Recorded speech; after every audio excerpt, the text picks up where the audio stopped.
Rebecca's POV is light. At tuluyan nang tumawa ang Old Master Duralte. Si Vladimir dismayado sa sinabi ni Talia. Ngunit nababasa ko sa mukha ni Talia. Hindi niya alam ang kanyang sinabi. Talaga bang may nangyari sa kanila kagabi? Bakit ganito ang sagot ni Talia? Nagpapatawa ba siya? Talaga bang pinaninindigan niya ang pagiging inosente niya? Ang galing naman ni Talia kung ganun. Cheer for that, sis. Sabat ko para sa kanya. Parang hindi mo nagustuhan ng first time mo. Dagdag ko pa. Saka ko tuluyan ng ininom ang alak na hawak ko. Alam kong hindi magandang sinabi ko. Rebecca, ang ibig sabihin ni Rebecca, baka nanibago lang si Talia. Pilit na tinakpan ni Mama ang sinabi ko, ngunit tuluyan ko ng sinira ang usapang ito. Hindi nanibago si Talia. Bagsak ko ng baso. Saka ngumiti ako sa kanilang lahat. Sa talagang malandi na siya noon pa. Palagi niyang kinakwento sa akin ng mga nangyayari sa kanila ng mga fling niya. Ay, yung nasatisfy ka ng husto, Talia. Yung sa manager mo sa pageant, sino nga ang lalaking yun? Rebecca, si Dad. Shh, hindi ikaw Dad ang tinatanong dito. Huwag na natin pagtakpan ng anak niyo sa labas. Kagaya ng kanyang ina, isa din siyang malandi, hindi ba Dad? Alam niyo rin ang ginagawa ni Talia, huwag niyo na siyang pagtakpan. At muli akong ngumiti dito sa kaisinandal kong aking likuran sa upuan. Tipong hindi ako aalis hanggang hindi ko nasasabi ang lahat-lahat tungkol kay Talia. Oo, may halong kasinungalingan para naman maiparamdam ko kung gaano kalandi ang babaeng yan. Hindi sapat ang salitang malandi kapag sinabi lang. Dapat may kwentong halo ng kasinungalingan. Yung mandidiri ng husto makikinig. Huwag mo sinisiraan ang kapatid mo, Rebecca. Naikinangat ng paningin namin kay Vladimir. Nakita ko din na napangisi ang Old Master Duralte. Let me clear this. Siyempre akong mapapangasawa ng anak niyo, Dr. Walter. Kaya kailangan ko pang paimbestigahan si Talia. Alamin kung meron ba siyang butas ang pagkatao niya. Dahil yun naman ang ginagawa ko sa mga babaeng nirereto sa akin ng aking ama. Si Talia isang dalaga na niminsan, hindi nakatikim ng luto ng Diyos. Hindi ba Talia? Agad na tumango si Talia. Ngunit halos hindi siya makapaniwala sa sinabi ko. Bakit sisirain mong kapatid mo sa harapan namin ni Rebecca? Para ikaw ang pumalit sa kanya? Kahit ano pang paninira mo sa kanya. Excuse me, napatunayan na kung gaano kalinis ang pagkatao niya. Muli pinagtatanggol ni Vladimir kay Talia. Nawala sa labi kong ngising sana na paninindigan ko. Ibig lang sabihin ng mga sinasabi ni Vladimir, hindi niya ako paniniwalaan. Pinagtatanggol niya si Talia at sa ginawa kong ito, meron pa ba akong tsansa na mapalapit sa kanya? Ate, hindi ako anak ni Mama. Yung sinabi mo ba kasinungalingan lang din nun? Kasinungalingan din yun, Talia. Si Dad, pinagtutulungan na nila ako na ako ang sinungaling dito.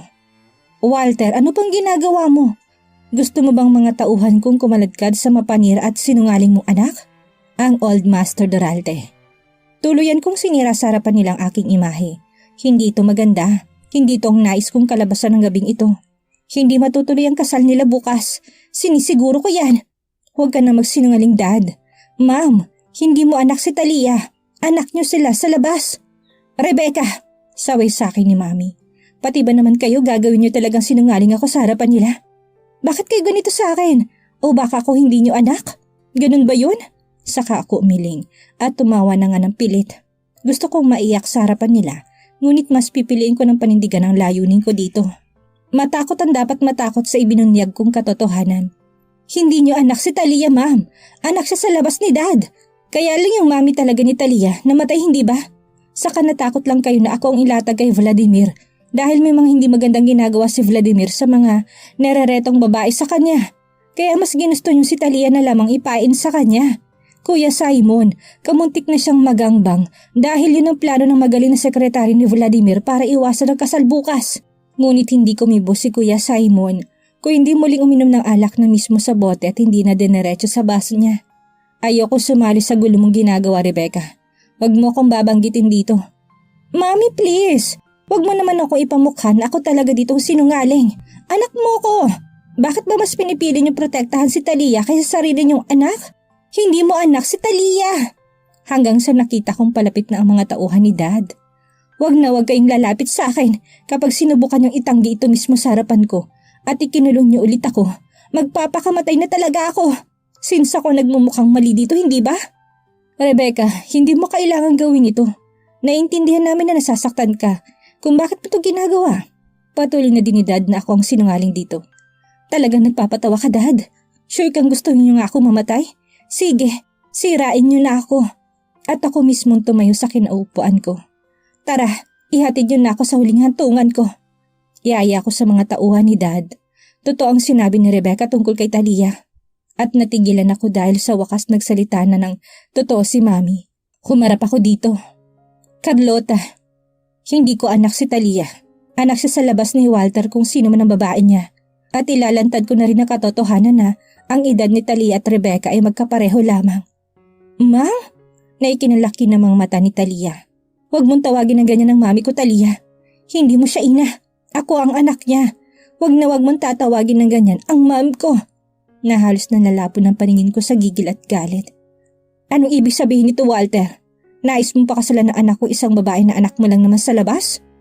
Daniel, pinag-usapan na namin ni Carlota na tanggapin si Talia bilang anak namin. Itinuring namin siyang anak. Ngunit hindi magbabago ang katotohanan na anak mo si Talia sa labas. Ang Old Master Duralte na mayroon na dingdiin ang kanyang pananalita.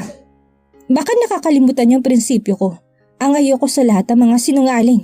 May kasama pang singhal. Lumapit na ako kay Ma'am at kaagad akong niyakap dito. Pasensya na, sweetheart. Ayoko nang makitang ikinukulong ka namin para maitago lang ang katotohanan sa pagkatao ni Talia. Walter, ang ibig lang sabihin nito hindi matutuloy ang kasal ni Talia at Vladimir? Nalihim kong ikinangiti dahil mismong Old Master Duralte na ang nagsalita. At ang ibig lang sabihin nito, kailangan mong bayaran na nakuha mong salapi sa akin within this week. Kung hindi kami ang maglalagay sa panganib ng pamilya mo, ang mga tusong organisasyon na matagal na namin pinoprotektahan kayo sa kanila. Nauunawaan mo ba, Walter? Saka tumayo ng Old Master Duralte. Ngunit ang hindi ko inaasahan. Dad, kuha ng atensyon namin ni Vladimir. Napakagandang pakinggan ng boses niya. Kahit ang boses ito parang mayroong kakayanan na palambutin ng kahit sino mang may matigas na puso. Tumitig sa akin si Vladimir, saka siya tumayo at kasabay ang paghawak ng kamay ni Talia. At hinila din ito patayo kahit hindi siya anak ng mag-asawang Montejo. Kahit anak siya sa labas at kung sino mang babae yan, si Talia ang nais kong pakasalan at makasama habang buhay. Si Talia din ang magbibigay ng apong hinihiling niyo sa akin. Kahit ano pang sabihin nila, buo ng isipan ko na siya ang pakakasalan ko. Matagal mo itong hinintay, Dad. Halos parang mahimatay ako sa narinig ko kay Vladimir. Talagang willing siya na pakasalan si Talia. Sigurado ka ba sa sinasabi mo, Vladimir? Hindi ako tumatalikod sa mga binitawan kong salita, Dad. Saka ngumiti ang Old Master Duralte. Kung ganun, tuloy pa rin ang kasal bukas. Saka bumalik sa upuan ang Old Master Duralte. Sigurado ka ba dyan, iho?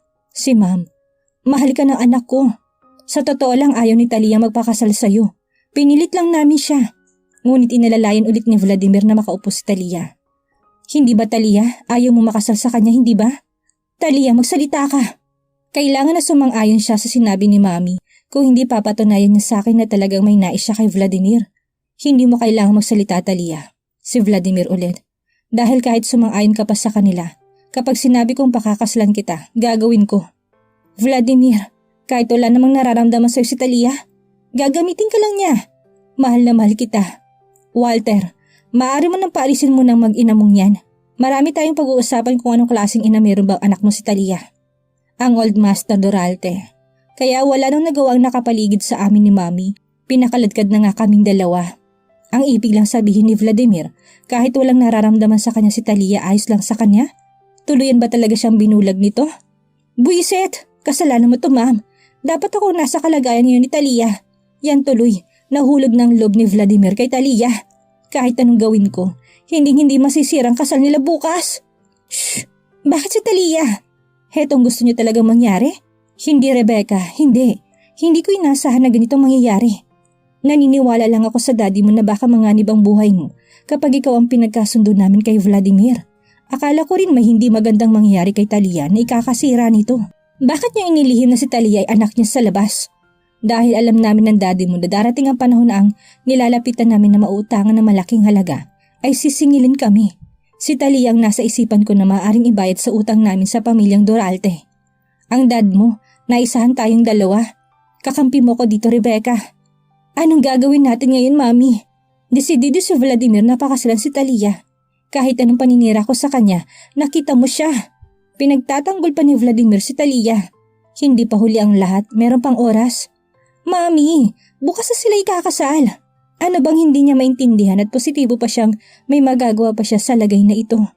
Kung walang butas kay Talia, si Vladimir, siguradong meron. Mami, baliw ka ba? Tanga ka ba? Si Vladimir ang hahanapan mo ng butas? Sa ganitong kaikling oras? Shh! Naririnig bang naririnig ko? Natahimik ako at pinakinggan ang naririnig ni Mami. Sa likuran ng bahay may dalawang lalaking nakatayo. Yang lalaking yan ang sekretary ni Vladimir. Marami tayong makukuha sa kanya kung sakaling mabayaran natin siya. Parang gusto kong matawa sa sinabi ni Mami. Tumigil ka na, Mami. Mula ngayon, nagagalit ako. Hindi ko gusto mga desisyon mo sa buhay. Ang tanga mo. Nakita mo na si Daddy na nagloko, ayos lang sa'yo. Meron bang ganyang klaseng isang babae? Martir? Hayop lang talaga. Saka tumalikod na ako sa kanya. Labis talaga akong naiinis dito. Talia's POV. Hindi ako makapaniwala sa natuklasan ko ngayon. Anak ako sa labas ni Papa. Kaya pala hindi sila magkamukha ni Carlota. Dahil may kagaguhan din talagang isipan mo, Walter. Ang akala ko pa naman sa'yo, ang tinutino mo. Sa tingin mo ba, Walter, itong si Talia, magiging tapat sa anak ko? Mabait na bata si Talia. Wala. Anong klaseng babae bang ina ni Talia? Alam na niyang may pamilya na kayo ni Carlota ngunit lumandi pa sa'yo? Aksidente lang ang nangyari sa amin, Daniel, ang ina ni Talia. Aksidente? Saka tumawa lamang ang Old Master Duralte. Si Vladimir napapahilot ng kanyang leeg. Habang si Kuya Simon patuloy na nakikinig at naglalasing. At anong klase nga siyang babae? Anong trabaho niya? Bakit aksidente ang nangyari at paano? Napatitig na din ako kay Daddy. Alam kong kailangan namin mag-usap na kaming dalawa lang. Isang waitress sa isang bar. Alam mo bang lahat ng babae nagsisilbi dyan ay mga pokpok? Kailangan mo pa bang linisin ang ina ni Talia kahit nagsalita ng anak ko na kahit anong sabihin natin at malaman niya, paninindigan niya si Talia. Parang may halong galit ng boses ng Old Master Duralte. Yung sinabi niya sigurong ang pinakaayaw niya sa lahat ay ang mga sinungaling. Let's call the end of the day this time, Dad. Kailangan din magpahinga ng bride ko para bukas. Si Vladimir napansin siguro ang biglang tensyon sa pagitan ng mga ama. Anyway, nakapagdesisyon ng aking anak. Kung siya ang nais niyang pakasalan, wala akong magagawa. Ngunit anytime, maaari naman siyang mag-ahi ng divorce settlement, hindi ba? Hindi hinintay ng Old Master Duralte ang tugon ng aking ama. Tumayo na ito kasabay ng pagtayo ng aking ama. Si Vladimir, niyaya na rin akong tumayo. Siya bukas, paalam nito sa akin. Nagulat na lamang ako nang kinuha ni Vladimir ang kamay ko at hinalikan ito. Napaka-gentleman naman talaga niya, lalo na noong hindi pa kami magkakilala. Ang nangyari lang talaga, hindi naging matapat sa akin ng mga tao sa aking paligid, lalo na tungkol sa aking pagkatao. Huwag mo silang pansinin. Iiwan ko para sa yung sekretary ko para alam kong nangyayari dito sa paligid. Sinabi niya na tanging ako lang ang nakakarinig. Huwag na, tanggi ko. I insist. Have a good rest. See you tomorrow. Sa kanya sinundan ng kanyang ama. Ako, hinatid ko na lamang ito ng paningin. Kaagad naman silang sumakay sa jet plane at tuluyan na ngang nawala sila sa paligid namin. Ngunit halata na may ilang tauhan ng mga Duralte na iniwan sa paligid. Narinig kong malalim na napabuntong hininga ang aking ama. Kaya humarap ako sa kanya. Hindi siya umalis dahil alam niyang kailangan niyang ipaliwanag sa akin ang katotohanan na halos parang ilang beses akong sinampal. Hindi ako anak ni Doktora Carlota. Anak ako sa labas ni Papa. Kanina tinanong ng Old Master Duralte ang pagkatao ng aking ina sa aking ama. Sa mga sinabi nito parang isang ordinaryong babae lang ang aking ina. Mababa ang pinag-aralan at nagtatrabaho nga sa isang beer house bilang waiter. Dahil lasing na lasing noon ang aking ama dahil daw sa frustration nitong mawala sa kanyang napakalaking investment. Napagutusan ng aking sinasabing ina na palabasin ang customer na nagkataon si Dad. Marunong naman daw mag-drive ang aking ina, kaya naihatid niya ito sa address na nakuha sa ID ni Dad. Kaya lang ang ID na yun ay school ID ni Dad. Isang apartment na doon nga nakatira si Dad habang nag-aaral pa. Nagtaka ang aking ina na natatakpan ng mga puting tela yung mga gamit, ngunit pinasok pa rin niya si Dad. At doon nga may nangyari sa kanilang dalawa. Nangahas na nagtanong ang Old Master Duralte kung pinilit ba ni Dad ang aking ina sa nangyari sa kanila. Lasing na lasing ako ng gabing yun. Hindi ko maintindihan kung bakit ko yung ginawa. Nakakatakot ka pala, Walter. Baka pag nalasing kita, ang mabuntis mo na mga katulong mo, O hindi kaya anak mong si Rebecca? Kaya siguro tumigil ka na sa pag-iinom ng alak. Saka napaismid ang Old Master Duralte. Kaya ba talaga hindi na naglalasing si Dad dahil sa nangyari? Kailan mo pa nalaman na nagdadalang tao siya sa anak mo? Isinugod siya sa ospital. Doon ko lang nalaman ang kondisyon niya. At nang maipanganak niya si Talia, saka naman siya tuluyan na nagpaalam. Sinabi ba niya sa'yo na anak mo talaga si Talia? Anak ko siya. Tugon ni Dad na merong diin sa salita niya. Kaya napaisbid muli ang Old Master Duralte. Ang akala ko talaga si Doktora Carlota ang aking ina. Yun pala hindi. Ngunit minsan hindi ko naman naramdaman na kinamuhian ako ni Doktora Carlota. Tinanggap niya ako bilang anak niya. Saka kanina, alam kong ayaw niyang mabunyag itong katotohanan. Pilit niyang pinipigilan si Rebecca. Hanggang sa natatakot siya na may gawing masama ang tunay niya anak sa kanyang sarili. Sino naman ang inang pababayaan ng kanyang tunay na anak na saktan ng sarili? Dapat nga maging grateful ako kay Doktora Carlota at hindi magtanim ng kung anong negatibong emosyon dahil hindi naman niya ito deserve. Dad, kailangan ko atang humingi ng tawad kay Mama. Kay Doktora Carlota. Talia, siya pa rin ang iyong ina. Siya ang nagpalaki sa'yo at lagi mo sana yung pakakatandaan. Napatango ako. Malaki ang utang na loob ko sa kanya ngunit nasaktan namin siya ng aking ina. Nang dumating ako sa buhay niyo, namumuon ng luha sa aking mga mata. Hanggang sa hindi ko na napigilan, tumulo ng tuluyan ang aking luha. Sana patawarin ako ni Mama sa ginawa namin ng aking ina. Nagkaroon ng lumot yung tiwala niya sa inyo. Pasensya na, Dad. Talia, hindi mo kailangang humingi ng pasensya. Ako itong nagkamali. Ni minsan wag na wag mong sisisihin ang iyong sarili. Kung hindi ba sinabi ni Ate Rebecca ang totoo kanina, may balak ba kayong sabihin sa akin ang totoo? Natahimik ang aking ama. Napagdesisyonan namin sana ni Carlota na wag nang ibunyagan tungkol dito. Ngunit hindi ko inaasahan na malalaman ito ng Ate Rebecca mo. Magpahinga ka na, Talia. Gusto kong makilalang pamilya ng aking ina. Maari po ba? Hindi ko kilalang iyong ina at sa pagkakaalam ko wala siyang kamag-anak. Kaya ako nga nagpalibing sa kanya. Dad, hindi niyo ba talaga sinubukan na hanapin ang pamilya ng aking ina? Pasensya na, Iha. Ang magagawa ko na lamang ang maituro sa iyong puntod ng iyong ina. Magpahinga ka na. Simon, tayo na. Lumapit si Dad kay Simon na ngayon ay sobrang lasing na lasing. Hindi man siya nagsasalita ngunit nilasing niya ng husto ang kanyang sarili. Makakapunta ka pa ba niya ng maayos sa kasal ng kapatid mo bukas? Isang bakit pa ng alak? Tumigil ka na. Ihatid niyo na si Talia sa kanyang silid. Ako na lang ang pupunta mag-isa sa aking silid. Nang magtatangka nga pakiusapan ako ng isa sa tauhan ni Dad. Dad, maaari ko bang puntahan bukas na bukas ang puntod ng aking ina bago ako ikasal? Anytime, Talia. Kaya nang bumalik ako sa silid, hindi ko na napigilang umiyak. Saka ko lang ata natunaw sa sentido kong katotohanan na nalaman ko. Ano na lang ang may papakita kong mukha kay Ate Rebecca. Nahihiya ako sa kanila, kay Mama, si Doktora Carlota, hanggang sa ibinoon ko na ang aking mukha sa unan. Miss Talia, kailangan niyo muna magpalit ng damit bago matulog. Si Joy na wala sigurong kaalam-alam tungkol sa nangyayari at lalo na tungkol sa katotohanan. Ngunit ayos lang po ba kayo? Sinigurado ko munang walang luha akong haharap kay Joy. Ngumiti ako rito. Pagod na ako para magpalit ng damit. Miss Talia, kailangan. Kung hindi ako magbibihis sa inyo, ayoko magkaroon kayo ng sakit bukas. Ngumiti na lamang ako sa kanya at wala na nga akong nagawa ko hindi magpalit ng damit. Nabura ang make-up at tuluyan ko nang nakita ang mukha ko. Wala nga pagkakahawig sa aking ina. Ano kayang mukha ng aking tunay na ina?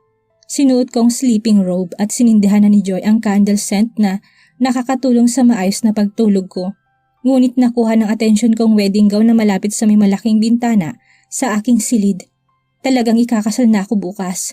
Kung hindi ako anak ng buo ng pamilyang Montejo, bakit pa ba ako magpapakasal? Mas lalo lang magagalit sa akin si Ate Rebecca kapag nagpakasal ako kay Vladimir. Gising pa ba si Ma'am? O si Ate Rebecca? Si Madam Montejo, nakita kong kausap ng dad niyo. Habang yung Bruhilda mong ate sa tingin ko gising pa rin siya. Ngunit bakit mo sila hinahanap, Miss Talia? Lalo na yung masama mong ate? Shh, hindi naman masama si Ate Rebecca. Iwasan mo din, Joy, ang pagtawag sa kanyang Bruhilda. Hindi yun maganda. Gusto ko lang silang kausapin.